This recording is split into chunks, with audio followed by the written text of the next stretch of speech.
नमस्कार बच्चों, welcome to रनकोलिटास online classes. आज मैं आप लोगों को जीवन की सीख नामक पाठ समझाने आई हूँ। आप लोग ध्यान से सुनिए, समझने की कोशिश कीजिए। बहुत ही सुंदर कहानी है। 3 छोटी छोटी कहानियाँ हैं स्वामी विवेकानंद के बारे में। बहुत ही बड़े विद्वान थे भारतवर्ष के। तो सुनिए आप लोग। देखो, यहाँ ज्ञानोदय बोलकर थोड़ा सा लिखा है उनके बारे में। सन 1888 से 1893 तक के 5 वर्षों को स्वामी विवेकानंद का यायावरी अर्थात यात्रा काल कहा जा सकता है। यायावरी मतलब यात्रा करना, यायावर जो घूमते रहते हैं। भारतीय समाज, संस्कृति और उसकी विविध धार्मिक परंपराओं को जानने के लिए वे अनेक राज्यों की यात्रा करते रहे। उन्हें हम रमता जोगी भी कह सकते हैं, या रमता योगी। रहने का कोई स्थायी ठिकाना नहीं, न ही कोई बंधन। देखो, जहाँ जी चाहा वहीं रहने के लिए स्वतंत्र। उनका स्वभाव भी घुमक्कड़ी का था। ऐसा उनकी अमेरिका यात्रा में भी देखने को मिलता है। इसी दौरान उनकी आप बीती घटना ही उनकी प्रेरणा का आधार बनती गई। आज वही घटनाएं हमें भी जीवन की अनमोल सीख देती है। तो सुनिए। तो पहली जो कहानी है वो है नहीं भागना, करो सामना। मतलब भागना, कोई भी किसी भी परिस्थिति से भागना नहीं है, सामना करना है। तो स्वामी विवेकानंद जी घुमंतु और यायावर तो थे ही। एक बार वे बनारस में माँ दुर्गा के मंदिर से दर्शन करके बाहर निकल रहे थे कि तभी वहाँ मौजूद बहुत सारे बंदरों ने उन्हें घेर लिया। वे उनसे प्रसाद छीनने उनके नज़दीक आने लगे और डराने भी लगे। स्वामी जी बहुत भयभीत हो गए और खुद को बचाने के लिए भागने लगे। बंदर भी उनके पीछे पीछे दौड़ने लगे। बंदर ऐसे थे कि पीछा छोड़ने को तैयार नहीं। पास खड़े एक वृद्ध सन्यासी यह सब देख रहे थे।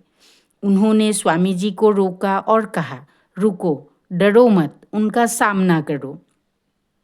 वृद्ध सन्यासी की यह बात सुनकर स्वामी जी तुरंत पलटे और बंदरों की तरफ बढ़ने लगे। उनके आश्चर्य का ठिकाना नहीं रहा। जब उनके ऐसा करते ही सभी बंदर तुरंत भाग गए। उन्होंने वृद्ध सन्यासी को इस सलाह के लिए बहुत धन्यवाद दिया। इस घटना से स्वामी जी को एक गंभीर सीख मिली। कई सालों बाद उन्होंने एक संबोधन में इसका जिक्र करते हुए कहा, यदि तुम कभी किसी समस्या से भयभीत हो तो उससे भागो मत, पलटो और सामना करो। वाकई, यदि हम भी अपने जीवन में आई समस्याओं से भागे नहीं और उनका सामना करें तो बहुत सी समस्याओं का समाधान स्वतः ही हो जाता है। हमारे सामने से समस्या दूर नहीं होती, दृढ़तापूर्वक प्रतिरोध करने से ही उससे छुटकारा मिलता है। देखो, फिर नेक्स्ट दूसरी कहानी है अपनी मंजिल पहचानो। मतलब जो लक्ष्य है जीवन की, उसे पहचानना होगा कि तुम्हें कहाँ तक पहुँचना है। मतलब पैदल चलकर या दौड़कर, भागकर नहीं, पढ़कर, अध्ययन करके तुम क्या बनना चाहते हो भविष्य में, उस बारे में कहा है उन्होंने। तो कहानी सुनने से आप लोगों को ज़्यादा समझ में आएगा। एक बार स्वामी विवेकानंद के आश्रम में एक व्यक्ति आया जो देखने में बहुत दुखी लग रहा था। वह व्यक्ति आते ही स्वामी जी के चरणों में गिर पड़ा और बोला, महाराज, मैं अपने जीवन से बहुत दुखी हूँ। मैं अपने दैनिक जीवन में बहुत मेहनत करता हूँ, काफ़ी लगन से काम करता हूँ, फिर भी सफलता नहीं मिलती। भगवान ने मुझे ऐसा नसीब क्यों दिया है? कि मैं पढ़ा लिखा और मेहनती होते हुए भी धनार्जन नहीं कर पा रहा हूँ। लक्ष्मी है कि टिकती नहीं। स्वामी जी उस व्यक्ति की परेशानी को पल भर में ही समझ गए।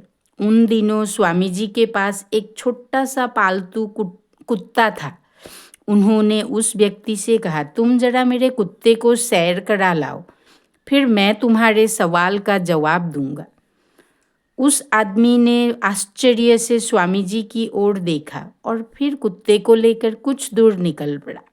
काफ़ी देर तक सैर कराकर जब वह व्यक्ति वापस आया तो स्वामी जी ने देखा कि उस व्यक्ति का चेहरा अभी भी चमक रहा था, जबकि कुत्ता हाँफ रहा था और बहुत थका हुआ लग रहा था।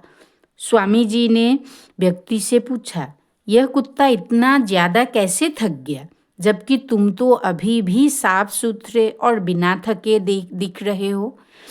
व्यक्ति ने कहा, मैं तो सीधा अपने रास्ते पर चल रहा था, लेकिन यह कुत्ता गली के अन्य कुत्तों के पीछे भाग रहा था और लड़कर फिर वापस मेरे पास आ जाता था। हम दोनों ने एक समान रास्ता तय किया है, लेकिन इस कुत्ते ने मुझसे ज़्यादा दौड़ लगाई है, इसलिए यह थक गया है। स्वामी जी ने मुस्कुराकर कहा, यही तुम्हारे प्रश्न का उत्तर है। तुम्हारी मंजिल तुम्हारे पास ही है, आसपास ही है, वह ज़्यादा दूर नहीं है, लेकिन तुम मंजिल पर जाने की बजाय दूसरे लोगों के पीछे भागते रहते हो और अपनी मंजिल से दूर होते चले जाते हो। दूसरों से प्रतिस्पर्धा करोगे, तुलना करोगे, उन जैसा बनने की कोशिश करोगे तो असफल ही होगे। मंजिल पहचानो और बढ़ते चलो। देखो, कुछ समझ में आया या नहीं बच्चों? अब नेक्स्ट जो कहानी है वो है तुम चुके तो लक्ष्य चुका। देखो, लक्ष्य तक पहुंचने के लिए उसी लक्ष्य पर दृढ़ प्रतिज्ञ रहना होगा, वहीं तक पहुंचना है। मस्तिष्क में इधर उधर का प्रश्न नहीं लाना है और इधर उधर देखना नहीं है। अब देखो, स्वामी विवेकानंद ने किस तरह से समझाने की कोशिश की है। एक बार स्वामी विवेकानंद अमेरिका में भ्रमण कर रहे थे। एक जगह से गुजरते हुए अचानक उन्होंने पुल पर खड़े कुछ लड़कों को नदी में तैर रहे अंडे के छिलकों पर बंदूक से निशाना लगाते देखा। किसी भी लड़के का निशाना सही नहीं लग रहा था। तब उन्होंने एक लड़के से बंदूक ली और खुद निशाना लगाने लगे। उन्होंने पहला निशाना लगाया और वह बिल्कुल सही लगा। फिर एक के बाद एक उन्होंने कुल 12 निशाने लगाए। सभी बिल्कुल सटीक लगे। यह देखकर लड़के दंग रह गए और उनसे पूछा, स्वामी जी, भला आप यह कैसे कर लेते हैं? आपने सारे निशाने बिल्कुल सटीक कैसे लगा लिए?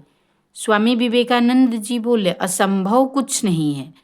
तुम जो भी कर रहे हो, अपना पूरा दिमाग उसी एक काम में लगाओ। अगर तुम निशाना लगा रहे हो तो तुम्हारा पूरा ध्यान सिर्फ अपने लक्ष्य पर होना चाहिए, तब तुम कभी चुकोगे नहीं। यदि तुम अपना पाठ पढ़ रहे हो तो सिर्फ पाठ के बारे में सोचो, ध्यान इधर उधर भटका कि लक्ष्य चुका। ठीक है बच्चों, आप लोग सुनिए पाठ को और समझने की कोशिश कीजिए और सीखिए कुछ इस पाठ से।